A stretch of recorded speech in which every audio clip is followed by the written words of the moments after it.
Mm.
Oh, I'm eating biscuits.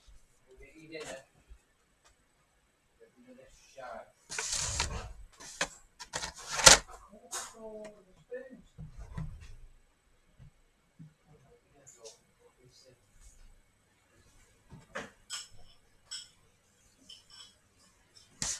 Get to that fucking gourmet fix thing you get. Won't be getting to that again, cat.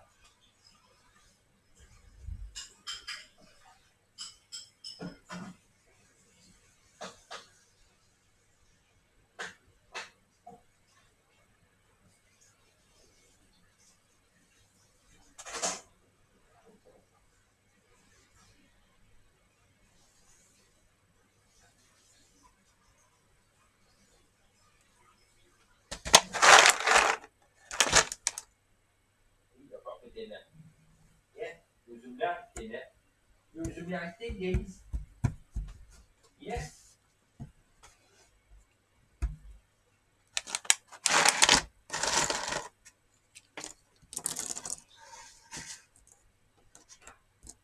Come on. Come on.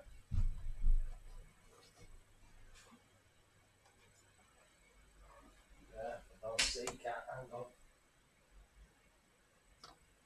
Oh, fish. I can't give you fish because you're having fish later.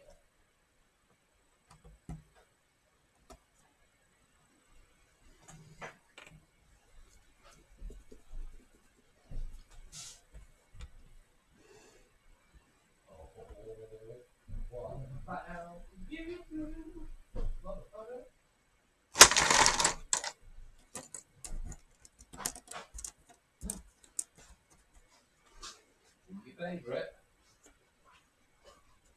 Oh, mango. Yeah.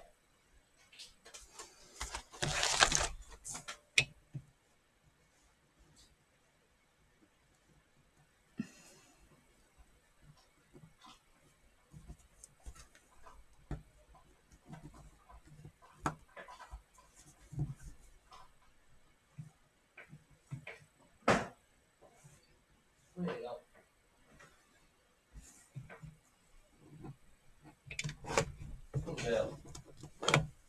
Right, she's bed. I'll give her beef because she's having salmon later. Mm-hmm. Yeah.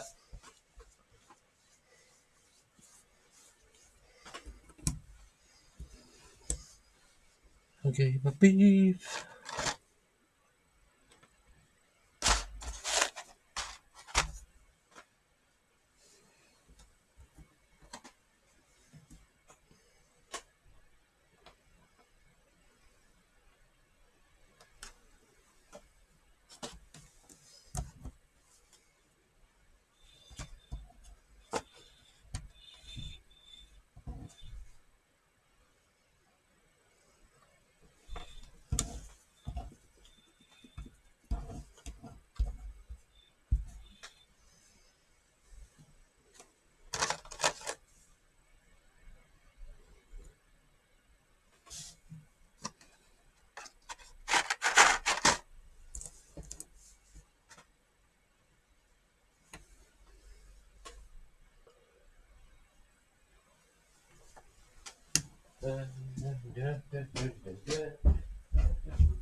Dee, dee, dee, dee, dee, dee, dee, dee, dee, dee.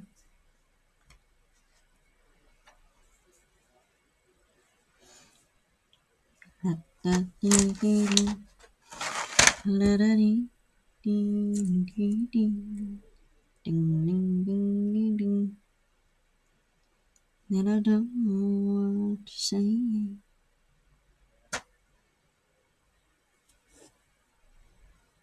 Said I love you.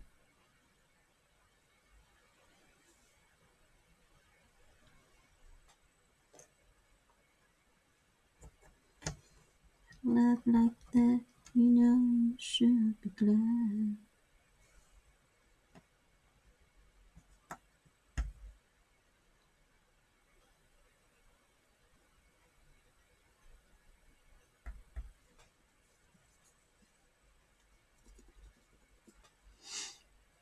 La, da, da, da, da, da, dee, da, da, da, da, da, da, dee.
Tonight on Unsolved Mysteries.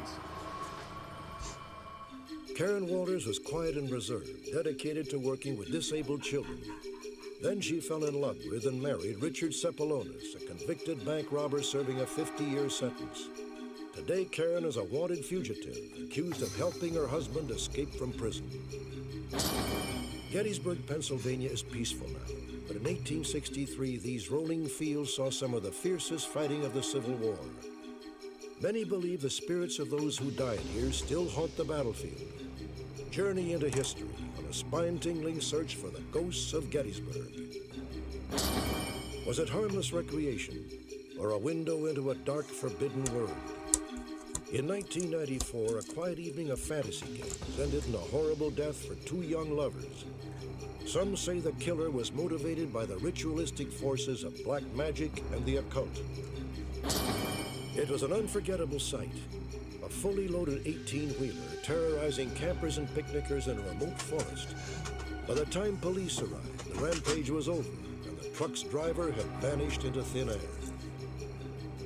Join me. Perhaps tonight, your call will make a difference. Perhaps you can help solve a mystery.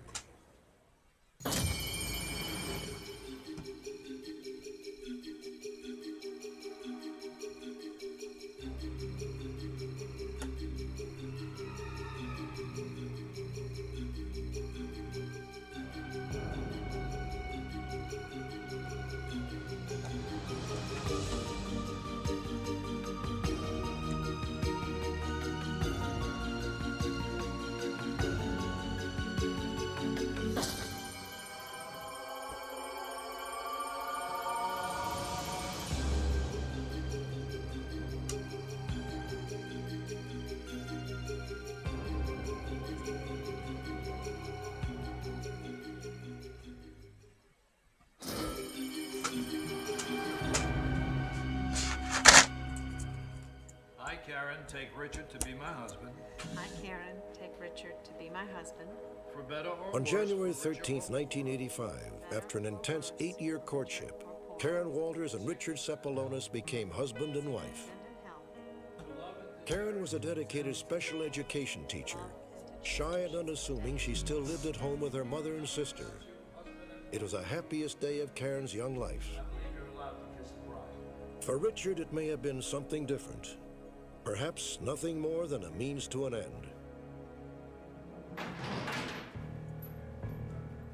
Richard Sepalonis was a career criminal, serving time for bank robbery and armed assault with the intent to murder. His sentence was 58 to 82 years, a long time to think about the crime that had put him behind bars. August 9th, 1973. Sepalonis and two accomplices struck in Woburn, Massachusetts. Do not move! Oh, don't you move! One robber jumped over the counter. Two others had their automatic weapons on me. One in front of me, one behind me. Open the vault! I can't. It's on a timer. Switch him! Blow his head off! Open it. There's nothing I The man in front of me put the weapon under my chin and waited what seemed like a long time, which was probably just a second or so. And said, come on, let's get out of here. He says, if we see a cop outside, I'm going to kill the cop, and I'm going to come back in and kill you.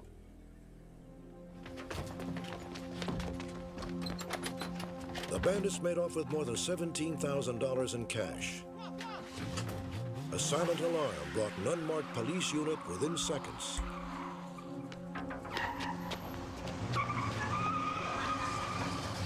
Anyone hurt?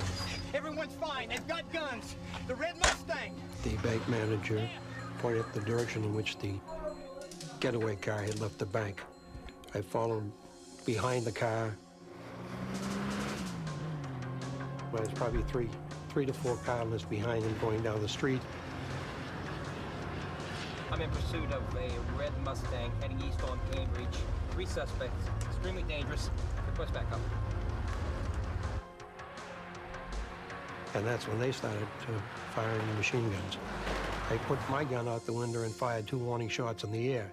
At that point, the person that was hanging out the window shooting on the passenger side went back into the car and they pulled in front of a car that was going in the same direction and opened fire on the driver of the car. To create a diversion, the robbers had shot and wounded a 60-year-old woman. It gave them just enough time to escape. 2 months later, Richard Sepalonis was tracked down in New York City. He was convicted by a court in Massachusetts and remanded to Walpole State Prison, a maximum security facility. Despite his penchant for violence on the outside, Sepalonis became a model citizen on the inside. Over the next 5 years, he was good as gold, a perfect inmate. Then he met Karen Walters. At the time, Karen was attending William Patterson College in her home state of New Jersey. Walters was doing a project while she was attending college, and this project involved writing to a prisoner in Massachusetts, or in a correctional system, and by chance she selected Sepalonis. This campaign, this letter writing campaign, grew and grew, and shortly after that, she began visiting him. Karen. Richard?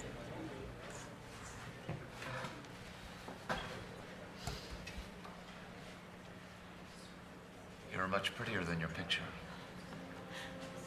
How was the drive? Oh, it was fine. Thank you. You've never been in a prison before. No, I haven't. I'm sorry.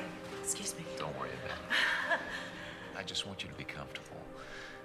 It means a lot to me.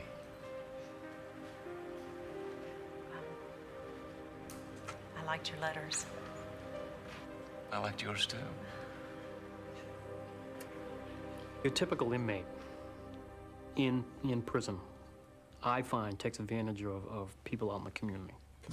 Oftentimes they'll latch on to women who are lonely, want some attention, and they take advantage of them.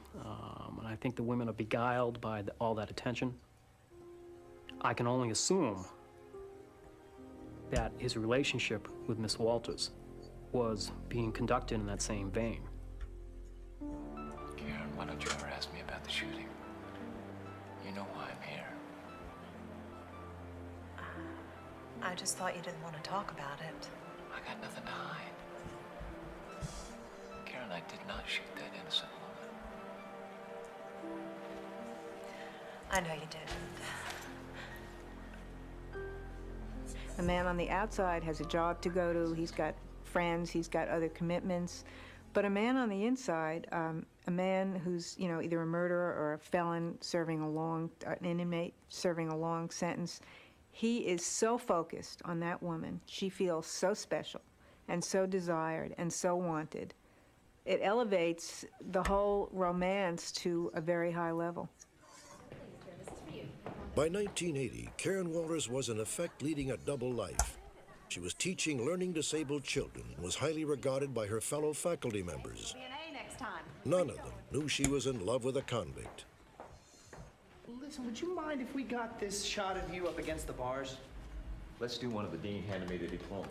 Meanwhile, Richard Sepalonis continued his winning ways. He excelled academically and became the first inmate at Walpole State Prison to earn a college degree. Than a liability. Dearly beloved, we have come together in the presence of God to witness. In 1985, Karen married Sepalonis, even though he had served less than a third of his sentence. 2 years later, his model behavior would pay off in a big way. Sepalonis was transferred to a minimum security facility.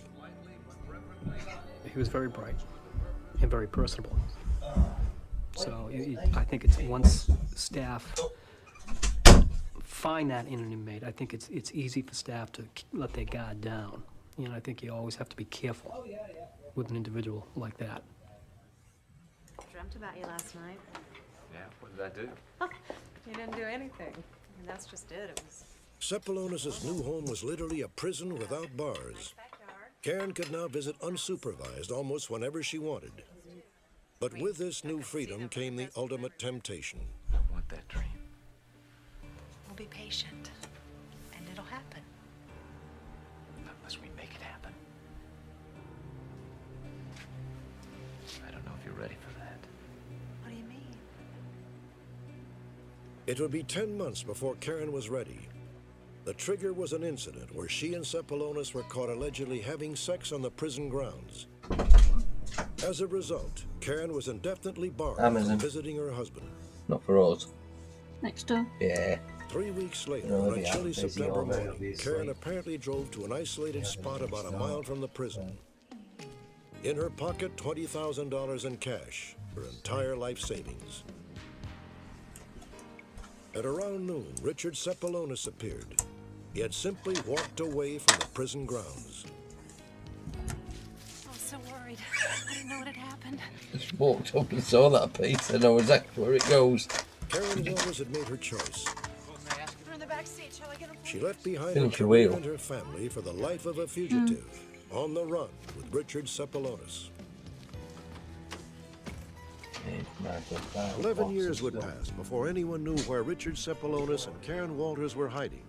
Let's go to Keely Shea Smith to find out what happened.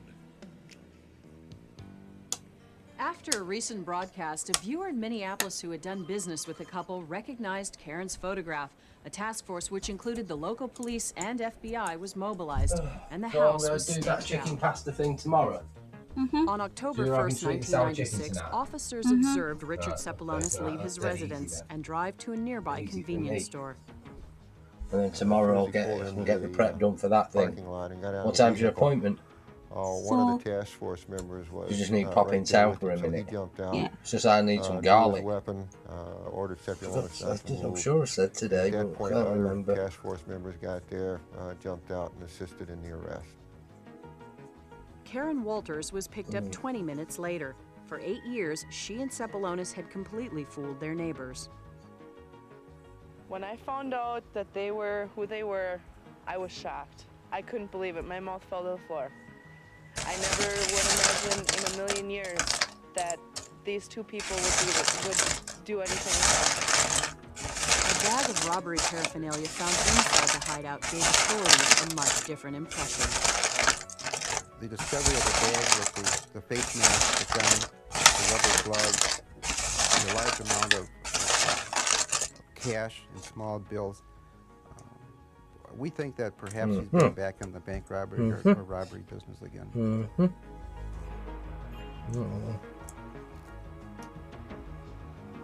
Part of a window screen.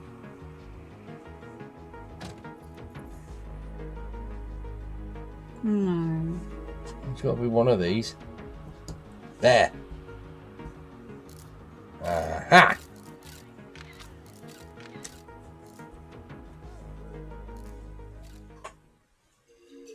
Coming up, two young lovers fall victim to a vicious killer. Oh, that piece. Did their involvement with a role-playing fantasy game lead to their deaths?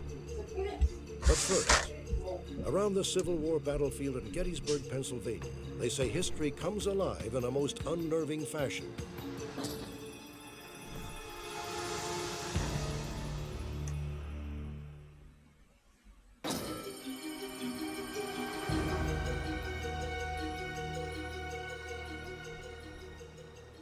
The obvious scars have healed, but 132 years ago, at the height of the Civil War, this was hell on earth.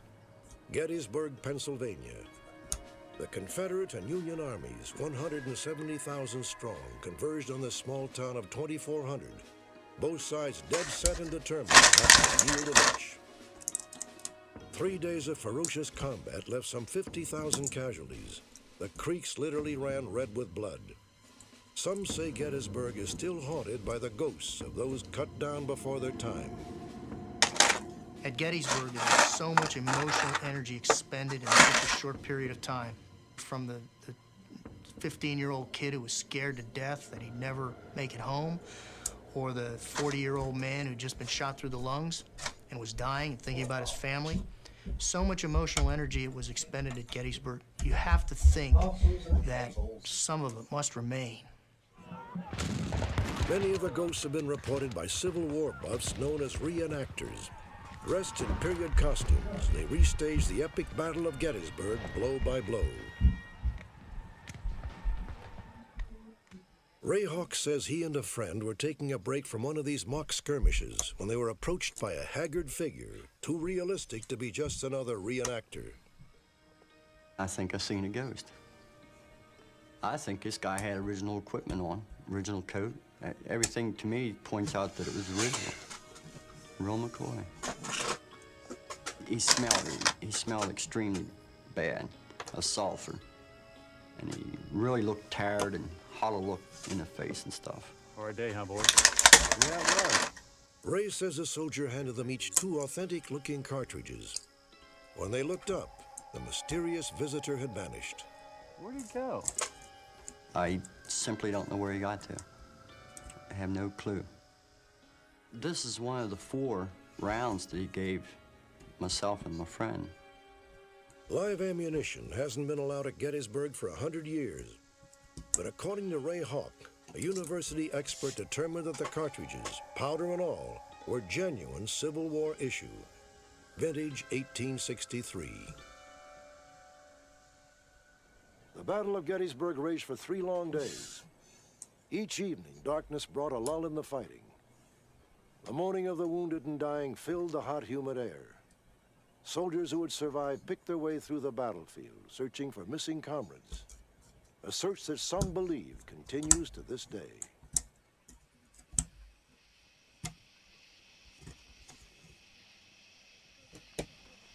In the summer of 1993, the 130th anniversary of the battle, a group of friends were at Gettysburg for a weekend of reenactments. One evening, they hiked along a creek called Bloody Run. Just keep your hand in mine, don't let go, you'll be okay. I was walking along with my wife, and she had stopped me about halfway up the trail. Look out! He appeared to be a man laying there, but he wasn't solid like you and I are. I mean, he was more of a hazy mist. He was shivering because it looked like he was in a lot of pain. I couldn't go no further. Emotionally, I just broke down and cried. I was shaken. I had to actually have somebody come back and lead me out of the trail. Richard and his wife are the only ones who had seen the apparition. Soon after, Richard's brother David and a few others headed out towards an area called the Slaughter Pen. They didn't get far. Did you see that? No, see what? Over there! The phantom was gone, but the sounds of the night suggested they were still not alone. I was hearing cannon shots and drum rolls and men marching on the road. We've got to go. Come on. All right. It sounded like it was getting closer. So then I said to everybody, okay, let's go. It's time to go. We had a thing in Vietnam called the 1,000-yard stare. And that's when a soldier saw too much, too often. Waddell talked to a member of the group the following day. And one of the young men definitely had that the next morning when I saw him. He had experienced something which went beyond the normal. The patterns that emerge tell me that something's going on out there other than just individual sightings. When 2 or 3 or 4 different people at different times describe seeing the same thing, then you know that something else is going on out there, something unexplainable. The terror of Gettysburg was not limited to the battlefield. Army surgeons, deluged with the wounded, lacking medicine and proper instruments, handled most injuries with one quick treatment: amputation. Many of the men underwent amputations of limbs without any anesthetic whatsoever, except perhaps a shot of good old-fashioned Army whiskey. So the Civil War hospital then was probably as close to a descent into hell on Earth as these Civil War soldiers would have ever gotten to. This building, Pennsylvania Hall, served as a field hospital during the battle. Today it houses the offices of Gettysburg College, a 4-year liberal arts school. But the cries of the wounded still echo here. At least that's what 2 school administrators reported several years ago. It was late, close to midnight. The 2 women were alone in the building, or so they thought. Did you press 1? Yeah. Well, maybe somebody's in the basement.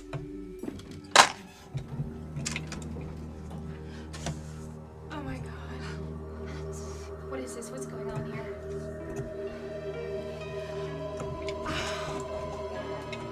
The stench of a hospital was all around. And as they peered out of this, of course, they began to panic. There was no place to go.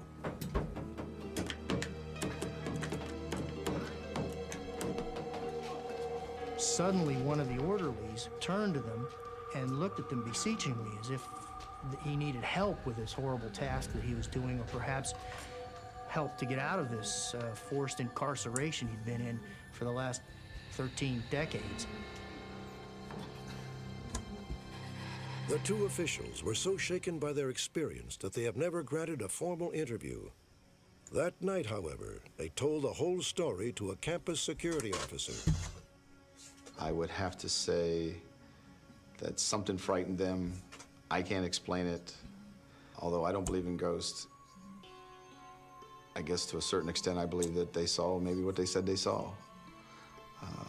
Only because I know them as credible people.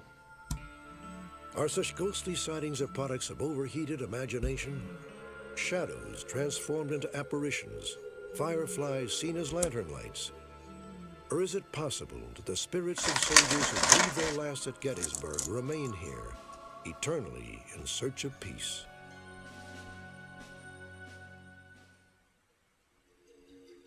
In a moment, long-distance trucker Devin Williams was known as a dependable family man. Then he took a wild detour off the highway and mysteriously disappeared. And later, a secluded lover's lane, an unknown intruder, a brutal double murder, and a possible link to the occult.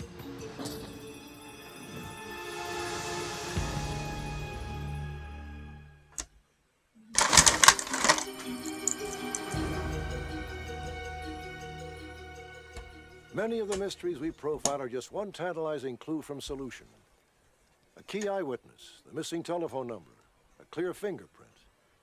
But in the bizarre case of a missing truck driver, absolutely nothing adds up. Clues never yield answers. They only raise more and more questions. Memorial Day weekend, 1995, Arizona's Tonto National Forest.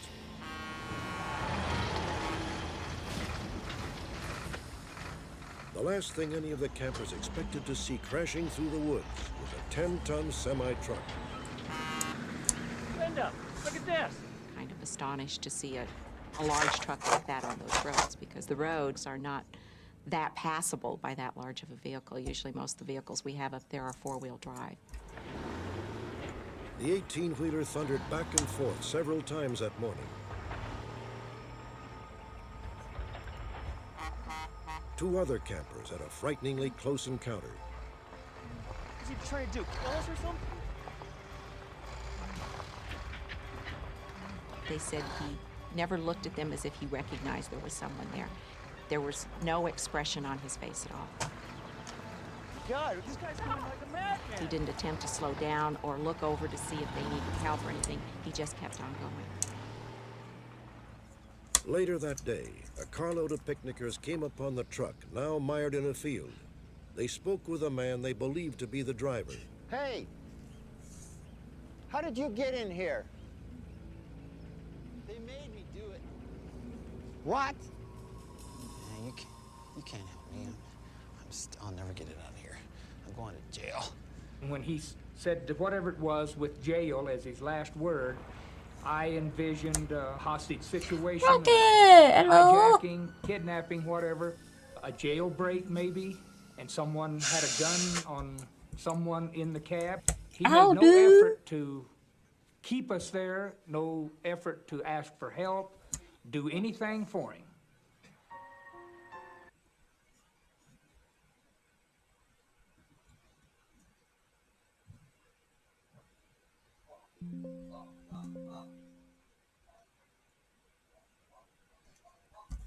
How are you doing?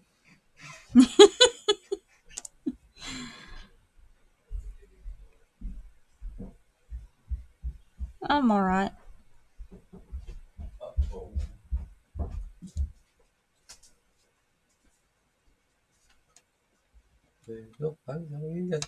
Yeah, we're all right, you know. Yeah.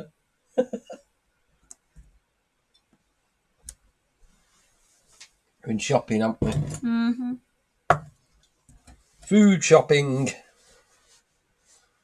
We've still got to get bits for tomorrow, haven't we? Yeah. Hello, kitty cat. Have you ate your beef dinner I gave you? I know what you're after now. You want treats? Good girl, you ate nearly all your dinner. Good girl. Yeah. Let's see what we got. Yeah, I knew there was one there. There you go. You knew it was there. Come on then. Yeah. I've got a new tray, you know. Ah, yeah, come on then. Come on. Yes, I know. Yes, it's yours. Slow down. It's not been out of the packet yet. There you go. Good girl. She's an eager beaver.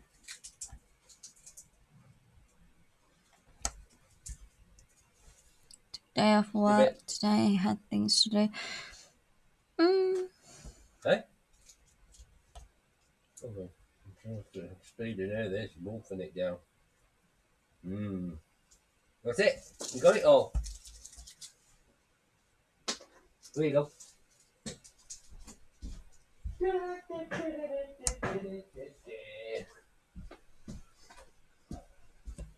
What are you doing? Took a day off work. Had things to do. Oh, right, cool. That's all right. Rena.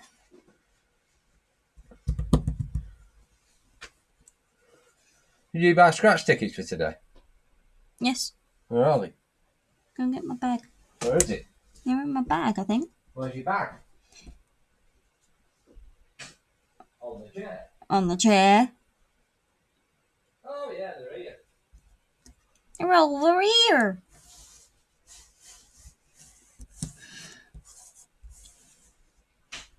Ow, fuck. Mm-hmm. You got tweezers in there? No. Yes. Oh, okay.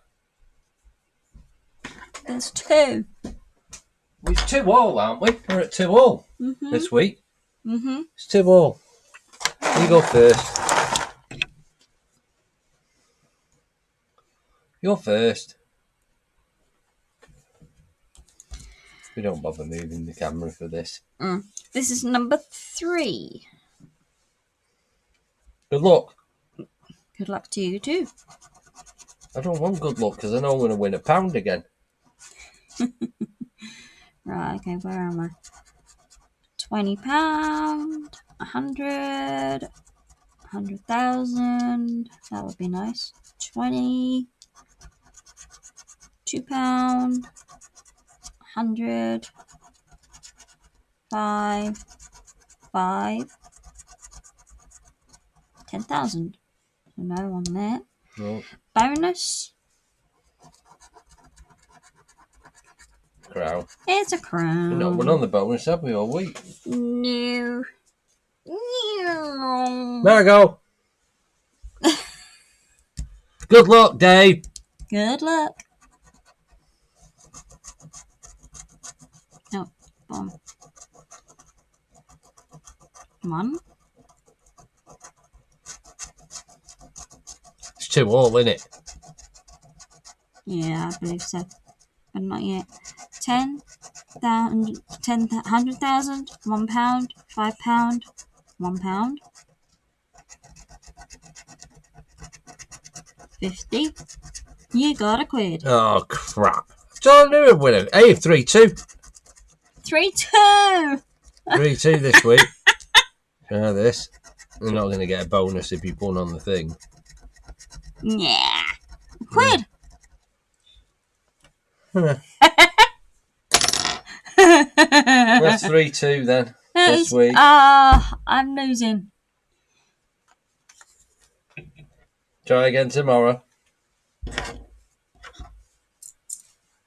Try again tomorrow. 3-2 so far.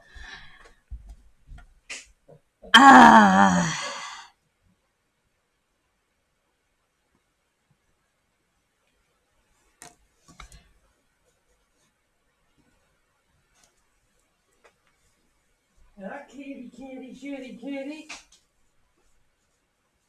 Oh, yeah. We're doing all right. Well, at least we got out of winning £2 every day. Yeah. We got 5 yesterday, didn't we? Yeah. So £1 today.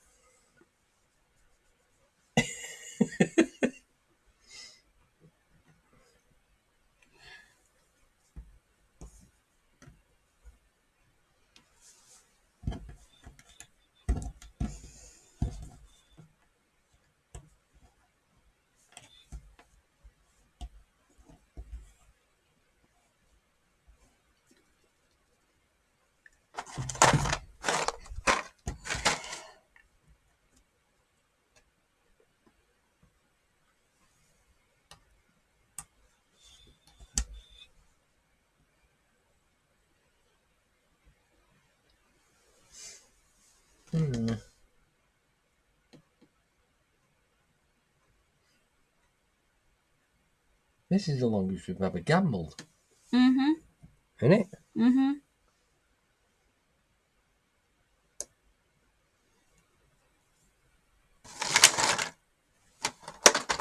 It's got to be the front grille for that. Surely. Yeah, it's at the right angle.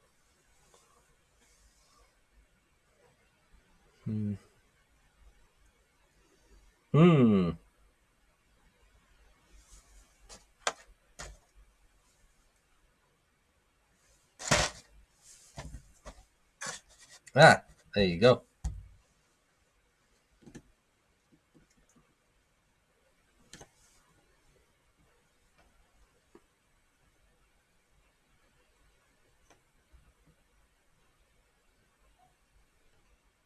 Hi, Rufan. Howdy, Rufan. I didn't miss you because I saw you in Flamingo Gamblers.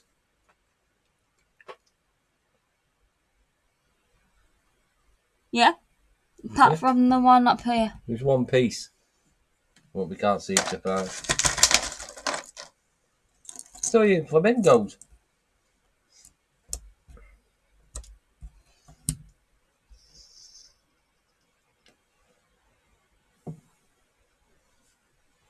Oh, shit. My bad. There's another car there.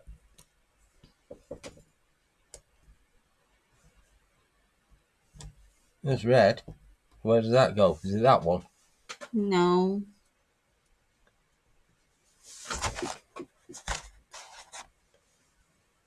That's this one then. Which means... That is for something else. It can't be for that. It's too big.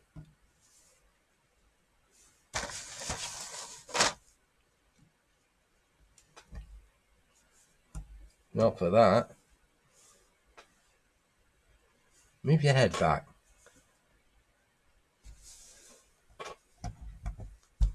To that car.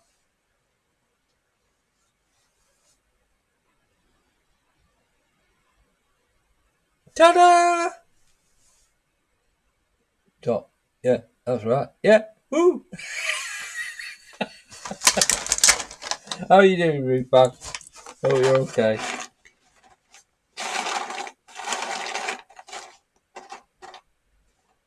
You missed Sabby's rocket. Oh, look at that. Found another bit.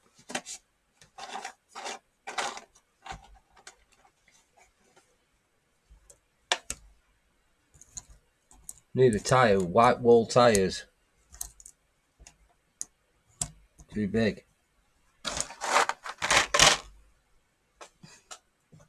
Got anything with white wall tyres? Got them. Yeah, it's part of that then. It's got to be. It's part of a white wall tyre.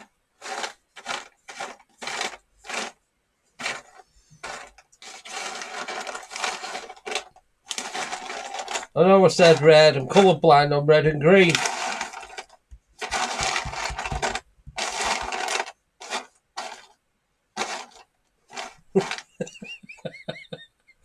I am. That's what I just said. That's why I was trying to fit it in. Nathan was like, it don't fit. It's not fucking red, that's why. It looked red to me.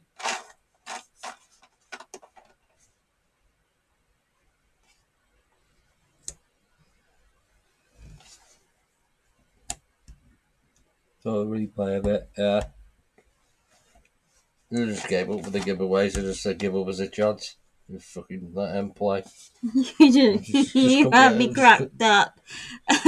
Sammy said, "What's up, Gary?" And you said, "The sky," and I was in fits of giggles. It's because I talk to the screen, because I don't type sometimes. I just fucking say what I'm thinking. And she's like, "What's up?" I just went, "The sky." I was like in fits of giggles because it was just so funny. It's just the way you blurted it out.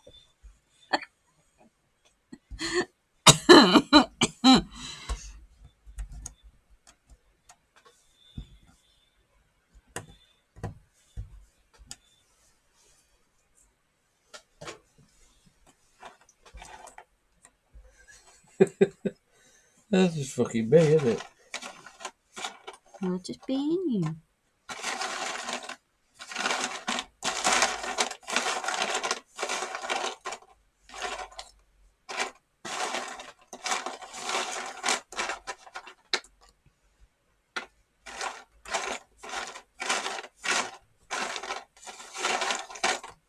What fucking hell is it?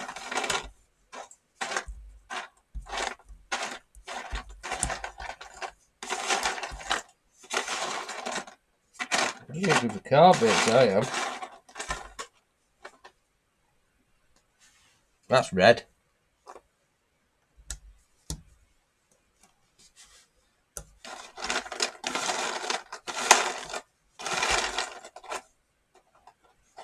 Set of headlamps. Doubles. White.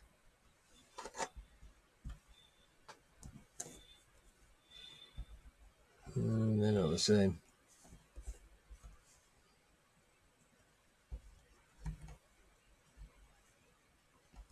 Nope.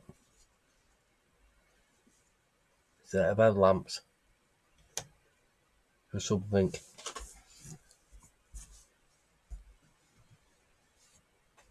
Nope. Nope.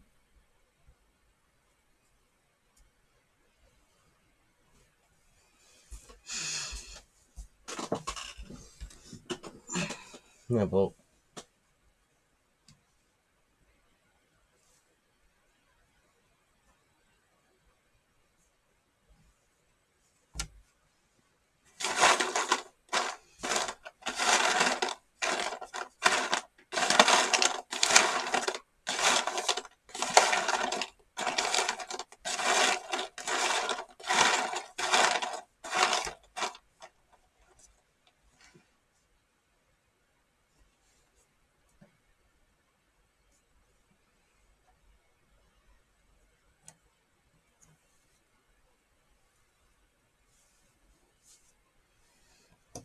that.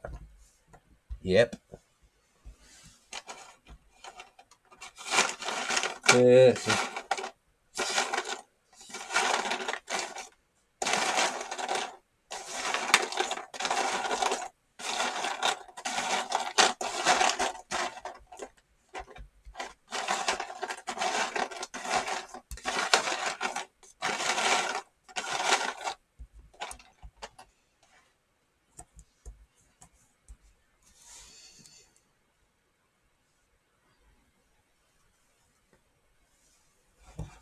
Might be something. No way that might be for something.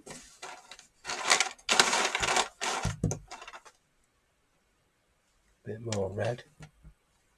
Not that bit. Got a bit of red on it. I don't know where that'd be.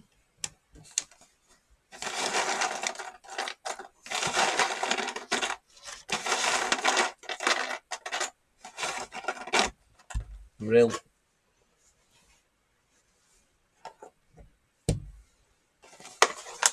Easy, isn't it? Yeah. So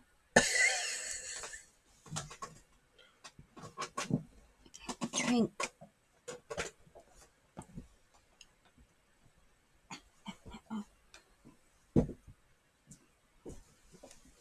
You have all this built.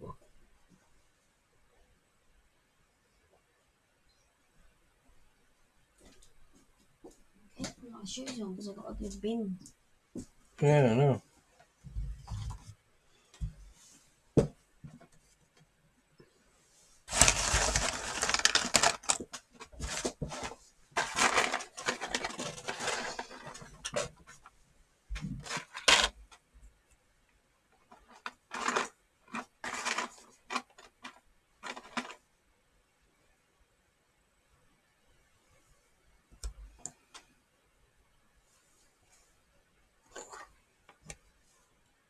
Bit of red.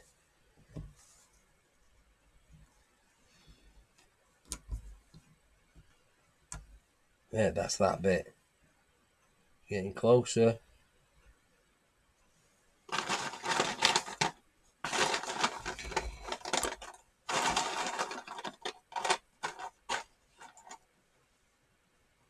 That has got to be there. GTO. Just look for bits of car. That's all you That's look what for. I'm doing. You don't seem to be doing much because it's me doing all the work. Well, you are in the light. I wasn't in the light. You're in the light with your big fat pumpkin head. Getting ready for Halloween. Behave, you cheeky shit.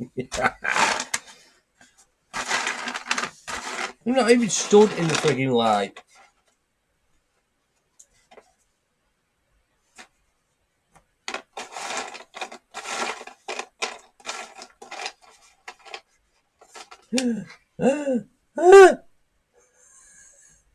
That bit. Yeah, I'm that bit. That was easy. Where's the rest of it gone?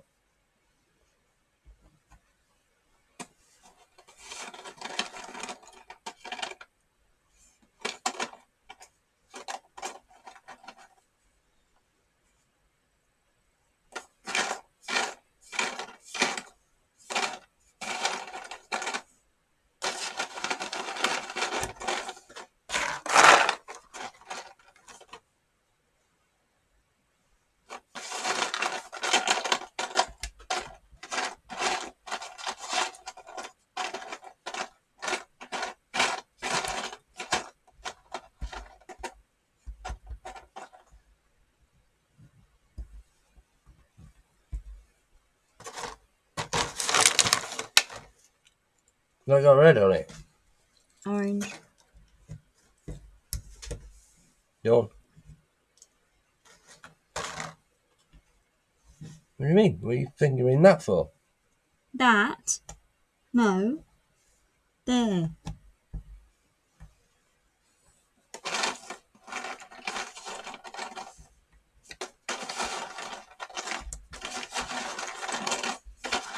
Oh, so demanding.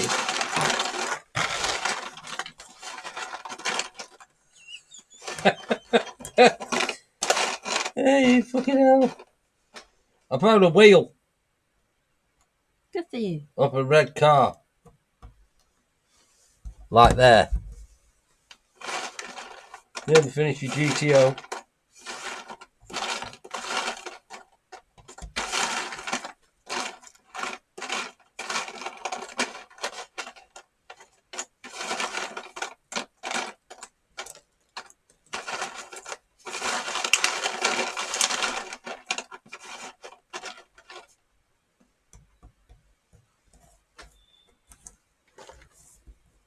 Another bit.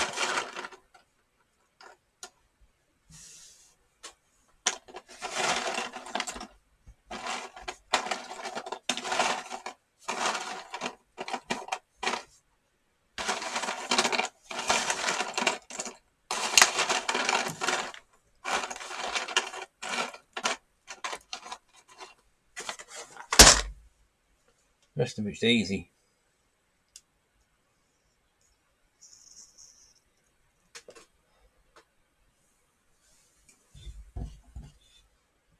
Let me guess, that's that bit. Yeah, no, it was.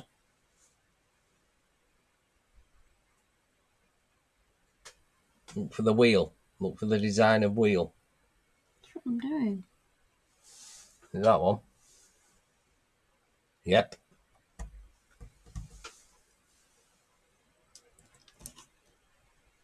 See you later, Ruth Ann. Bye. Take care. See you later, Ruth Ann. Lots of love. Bottom of the wheel there. It's got to be that. And there's that join it up then. Oh. That's it. There. There you go. There's another wheel with wax there. That's it. That's it.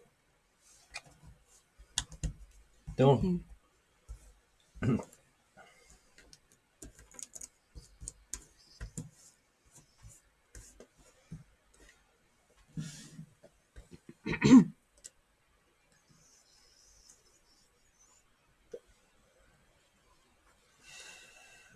I've got to throw the rest of this computer together. I'm wondering if I should steal the drive out of yours. So what you've been doing, getting others of it, so. There's that thing. I was looking for that. So that's got to be that.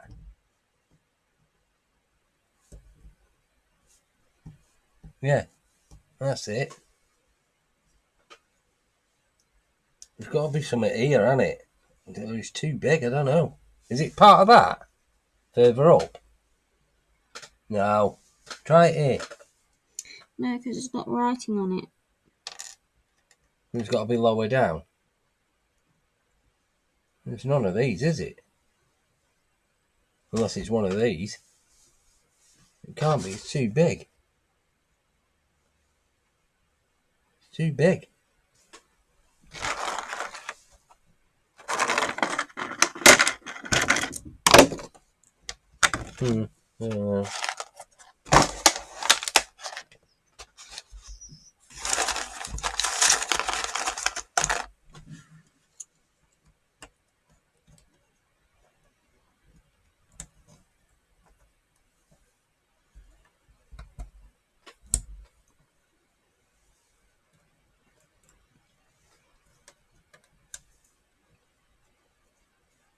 That's got to be that. There. That's it. It's coming together. We nearly got it finished.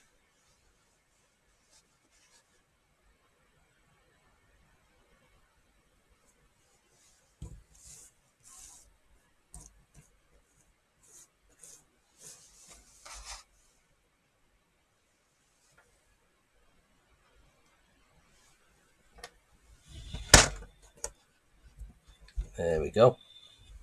What's that bit?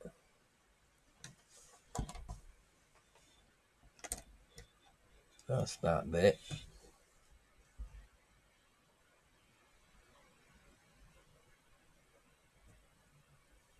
That's got to go there.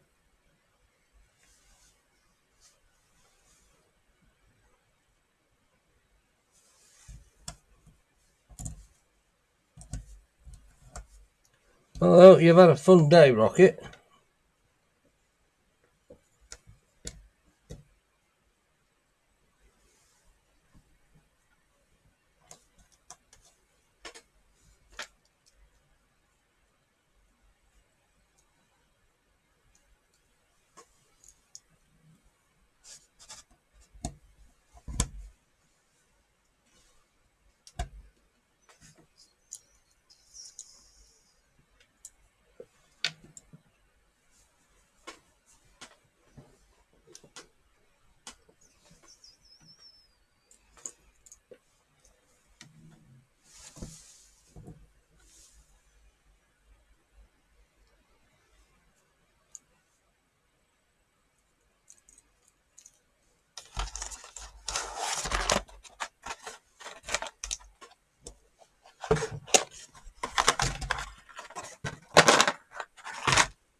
Difficult. I don't know what to have for dinner. I might have cheeseburgers. No, I won't. I'll have some wraps. I'll do some chicken wraps or something. Or something like that.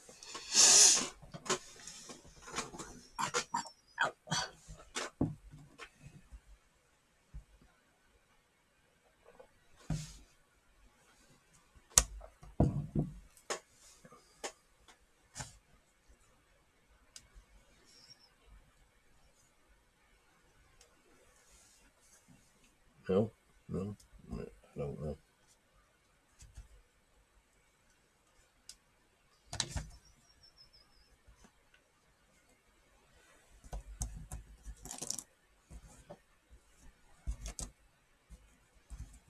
Well, the other parts have got to be in here. That's where this is where I've been finding them all.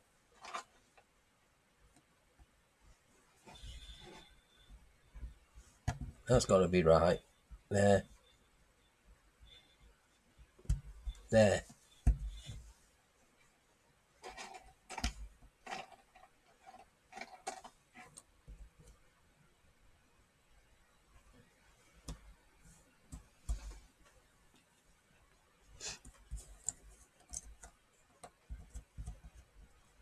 I don't know what that is. Looks like something. Can't make it out. Can't make it out because I can't see with my glasses. You've got a blue car there. You got a blue car. That part of that. No, wrong type grill.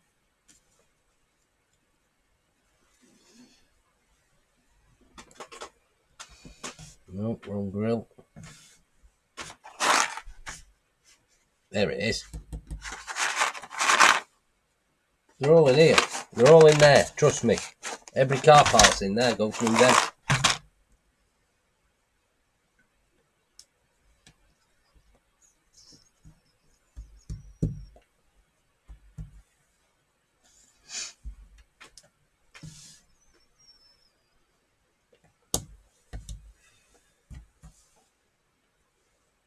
That has got to be for that. Yeah. Connected that up.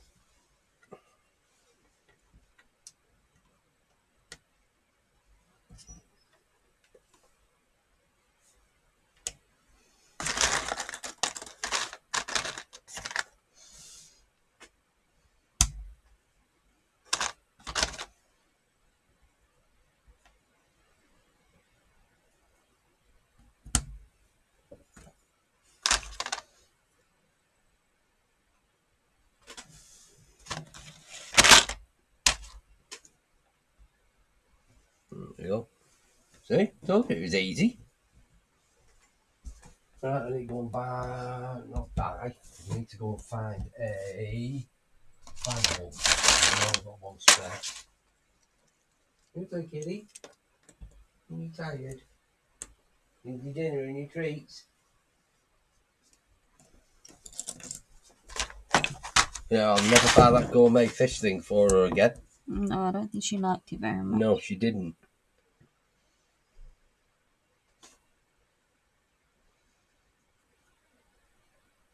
I think I'll stick with the Sheether for the one.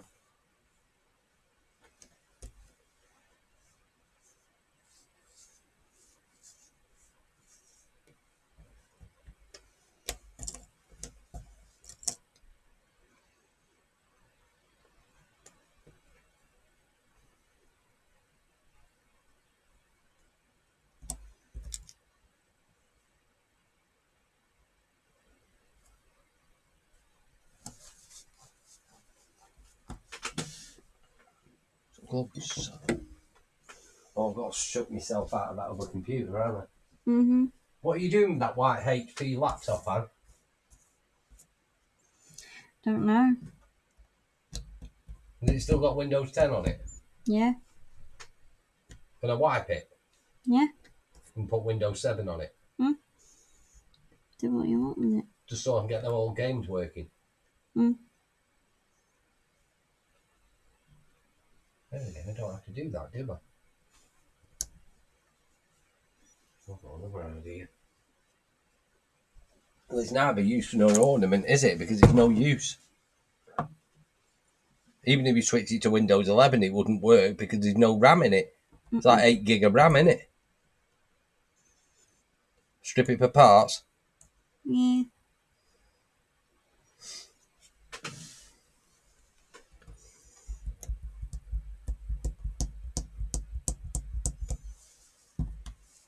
It's not like I can upgrade the RAM in it, is it? There's only DDR3 in it. What's in it? What's in it? What's not in it? What's in it?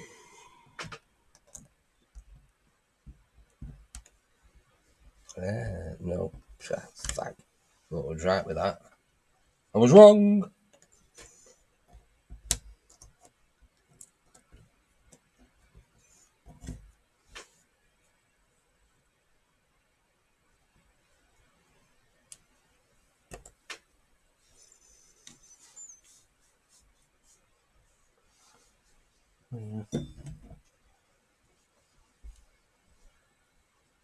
You see, what I can do is take the NVMe drive out, put it in the other HP laptop, yeah? Mm-hmm. There's already 16 gig of RAM in that. And put Windows 7 on that instead. It's going to be faster, isn't it? Yeah. It's only so I can put Microsoft Train Sim on there. Do you know, on all the add-on packs? Mm-hmm. You know what I've been buying from the shop? Because I'll have to put Windows 7 on it. Which means it can never be connected to the internet.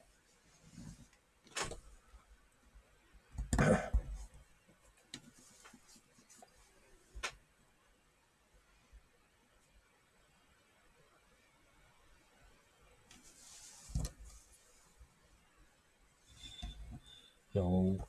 Silly sod.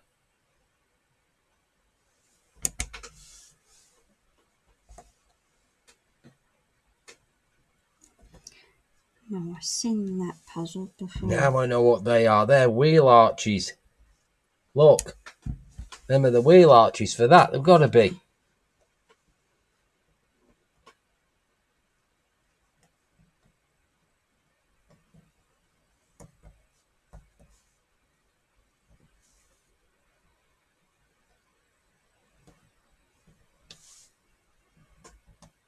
Oh, that's another part of the tyre, isn't it? That's got to go there somehow. I think that's another part of the tyre. I'm not sure. Oh, is that it?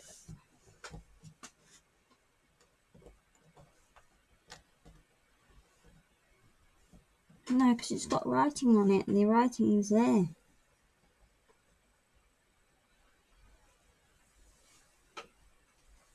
Well, that's me told. Oh, it goes there.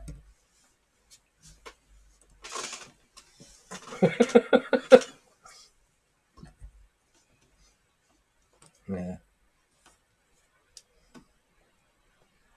Well, there'll be what? What's in that white HP anyway? What hard drive's in it? 320 gig or something? I think so. Or 500? Might be a bigger one, might it? I don't know. That one's completed.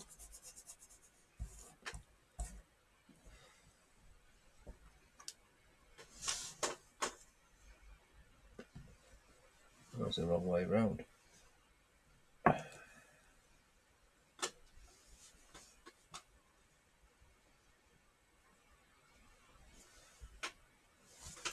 Well, that's got part of a car on it.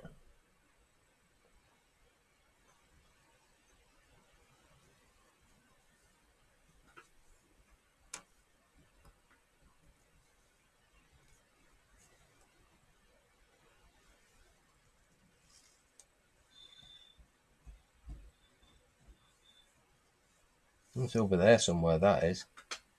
They put part of the car on it.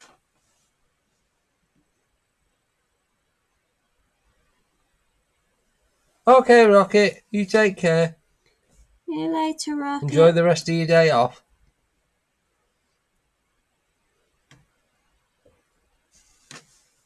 I'm going to sort through these computer parts. I'm going to take that chip out of that computer. Ready for trading. Yeah, yeah.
Late Sunday afternoon, Deputy Dean Wells followed up a bizarre report that the 48-foot semi was marooned in the heart of the forest.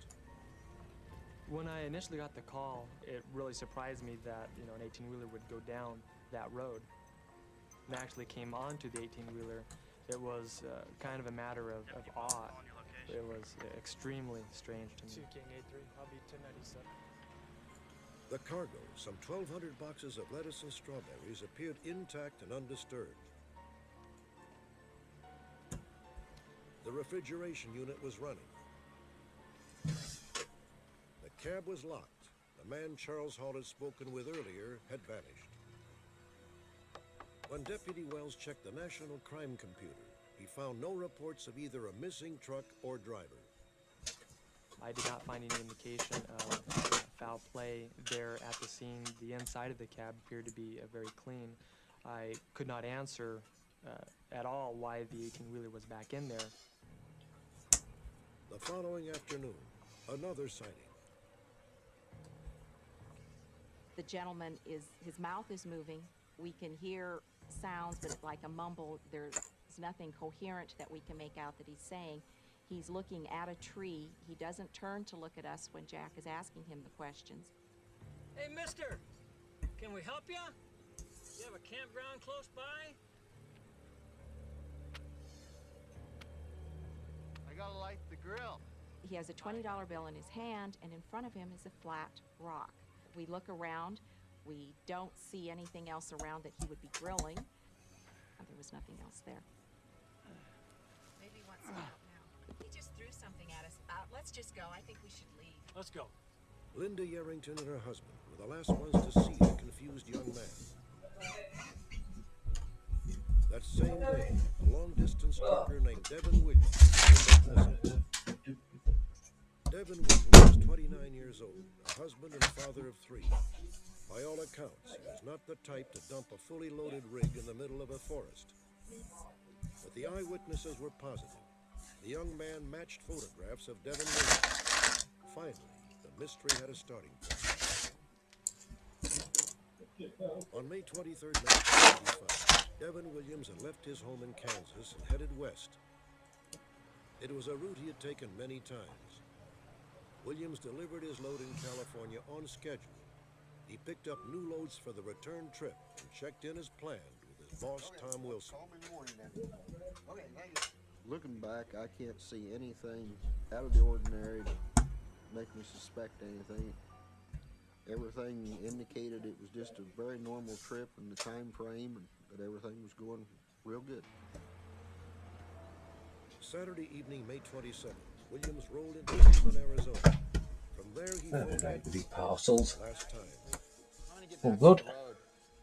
By Sunday morning, Devin Williams was off the map, barreling through Is that bit at the miles top? many highways. Eh? To this day, no one knows why. None of the theories make sense. I don't know. No, it's not. It's not. Something happened. It was not like him to even go off the route, let alone to be that irrational. I'm trying to think what I'm doing. Reports that Williams was Got myself in such a fucking muddle. prompted suspicions that he was on drugs. But that didn't fit Got Devin. myself in a muddle. We'd had no drug problem with him. He had passed his drug tests and everything all along, and Muddle. no problem. When you're dealing with people who are missing, you can point to something. You can say they have a long criminal history. They've had severe drug problems. They've had some mental illness. None of those things fit. He didn't appear to be mentally ill, and nobody that I talked to said that he ever had any drug problem. So I simply don't know what was wrong with him. Certainly, a lot of times we have people that want to run away from their responsibilities. Having a problem with their wife, with their kids, whatever. They simply want to run away. Had Devin Williams left job and family to start a new life? Was it significant that Devin's briefcase was in the truck, but his duffel bag and favorite audio tapes were gone? If Williams had run away, he certainly concocted an that's our elaborate bit. cover.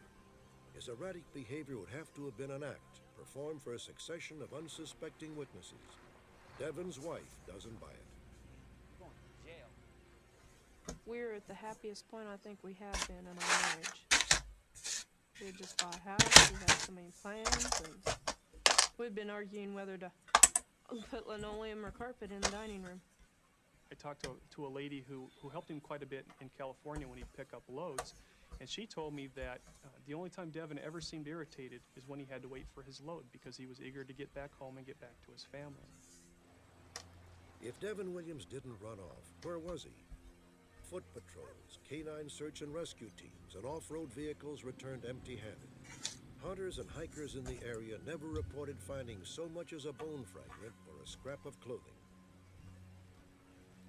Some began to suggest, only half-jokingly, that it seemed as though Devin Williams had been abducted by a UFO. Local authorities remained totally baffled. I've conducted many searches, and I have not had any instances where I've conducted a search and not been able to find the person I'm looking for, either dead or alive. Nearly a year has passed since Devin Williams detoured to an unknown fate. Back home in Kansas, Devin's wife still clings to the hope that her husband will be found. A hope that dims a bit with each passing day. I've got kids that look at me, and they'll be doing fine, and then one day they'll, when's he coming back? Is he coming back? So I just tell them I don't know. And if he ain't coming home, he's probably up with God.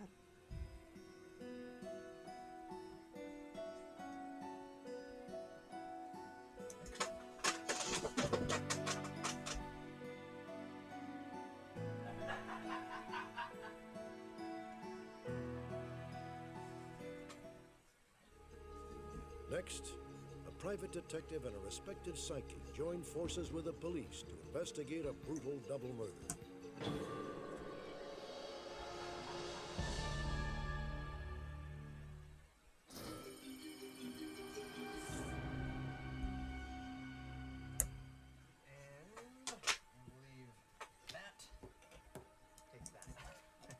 To play, you need nothing more than a set of special cards and a vivid imagination. The game involves mystical creatures, magic, and fantasy, elements that some say push participants dangerously close to ritual violence and the occult. You know, I'm getting kind of tired. I think we should call it a night. You gotta go? Yeah, what time is it? What do you got? It's like 11, isn't it? But Michael Johnston and Rochelle Robinson showed no such concerns as they left just such a game one night in June of 1994. Perhaps they should have. The next day, both Michael and Rochelle were found dead, the victims of a hideous double murder. 25-year-old Michael Johnston was married, the father of two. Rochelle Robinson was 19, studying to be a teacher. Detectives soon discovered that Michael and Rochelle had been lovers. In light of the secret romance, authorities ascribe the savage murders to an explosion of jealous rage. However, a private investigator and a respected psychic disagree. They see the homicide as a work of a charismatic killer, entangled in the shadowy world of the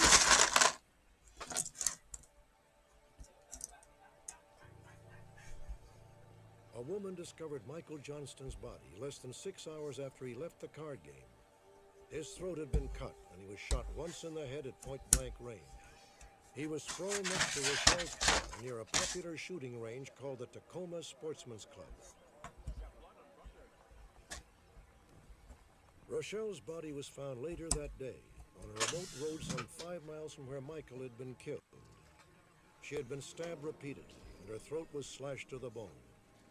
Rochelle's body was left partially covered by a large cardboard box.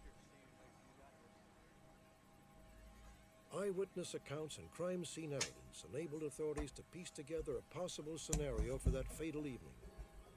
Police believe that sometime after 1 a.m., Michael and Rochelle parked her car on the quiet road near the Sportsman's Club. They were alone for a while.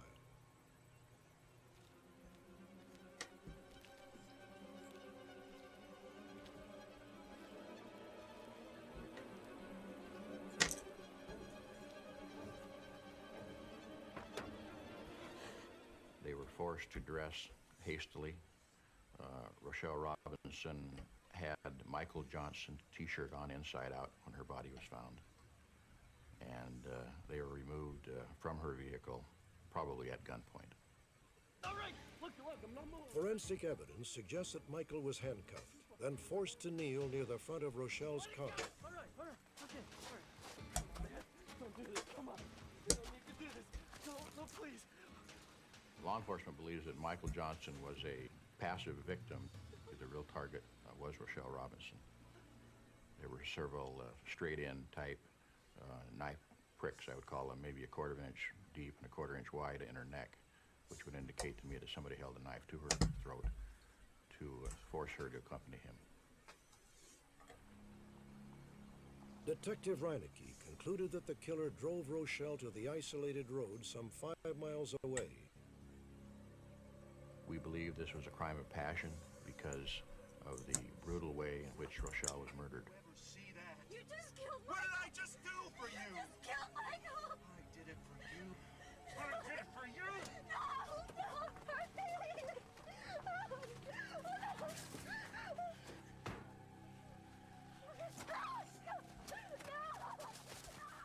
Investigators believe that the perpetrator of this crime is a person that knew Rochelle well and probably wanted to have a boyfriend-girlfriend relationship with her, or was an ex-boyfriend of hers.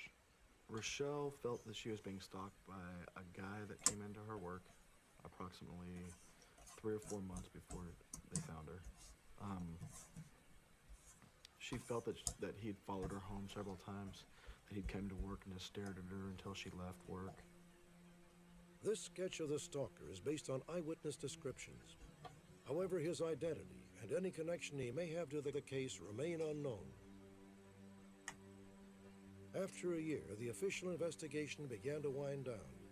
To keep the inquiry alive, Michael Johnson's wife, Janet, hired a private investigator, Jim Wright. Janet, as part of this investigation, I'm going to have to ask you some uncomfortable questions. Jim Wright played it by the book. First, he had to clear the victim's family members, starting with Janet Johnston. What type of an insurance policy did you have on Michael, and how much was that for?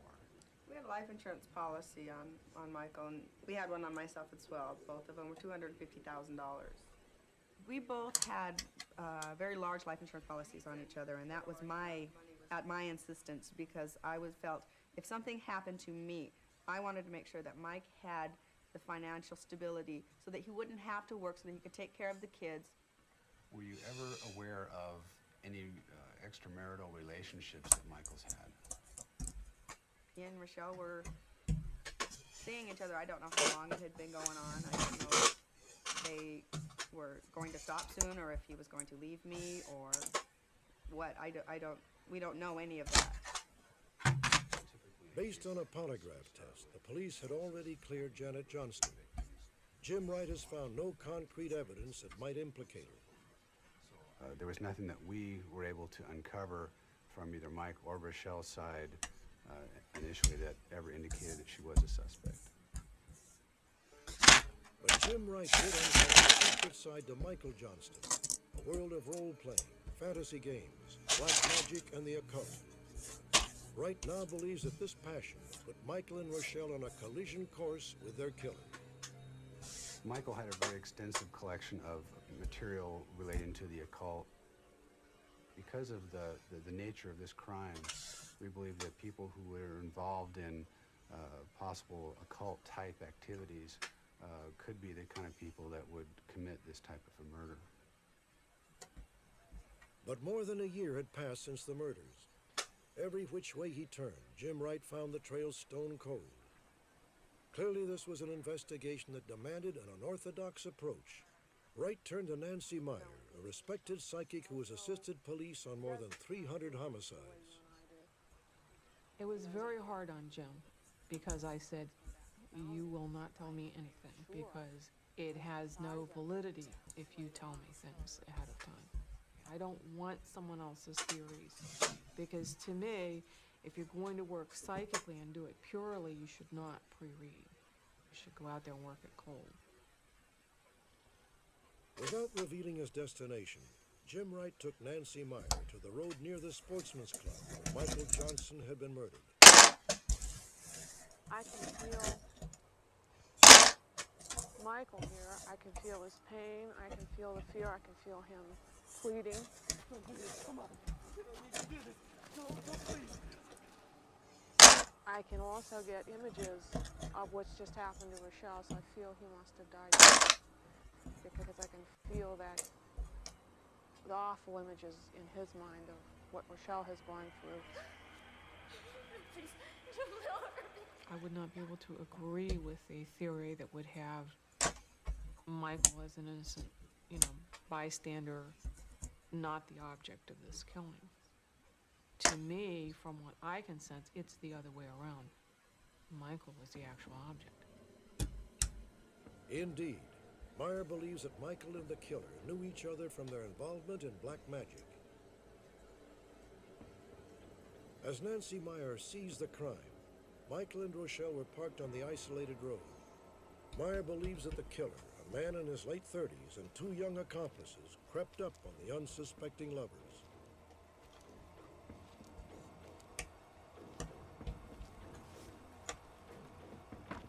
Come on out, Mikey. I need to talk to you, man. No! Just need to talk. You what? Tell me what. Leave her alone. Hey! Jimmy! Shop time.